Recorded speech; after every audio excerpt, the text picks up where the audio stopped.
நீ விரும்பிய ஒன்று உன்னை விட்டு விலகிச் சென்றாள். உன் தகுதியை உயர்த்திக்கொள். விலகிச் சென்றது உன்னை தேடி வரும். அடுத்து என்ன பண்ணலான்னு யோசிச்சால் வெற்றிதான். அடுத்தவனை என்ன பண்ணலான்னு யோசிச்சால் தோல்விதான். வெற்றியை நோக்கி செல்வோம். சிந்தித்துக் கொண்டே இருப்பதனால் சிறந்து விளங்கிட முடியாது. சிந்தனையை செயல்படுத்தினால் மட்டுமே சிறப்படைய முடியும். எப்பொழுது உன்னை நீ நம்ப ஆரம்பிக்கிறாயோ அந்த கணமே உன் முயற்சிகள் எல்லாமே வெற்றிகளாக மாறும்.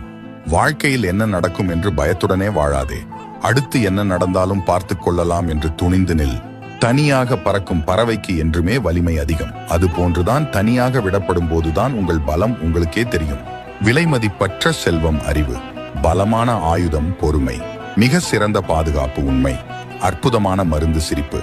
ஆடம்பரம் என்பது ஆடும் பம்பரம் போன்றது. எப்போது வேண்டுமானாலும் சாய்ந்து விடலாம். ஏமாந்தவன் கிடைத்து விட்டான், ஏமாற்றி விட்டோம் என்று பெருமை கொள்ளாதே. யதார்த்தமான ஒருவனை பல வருடங்களாக ஏமாற்றி நீ பெற்ற பலன்கள் யாவையும்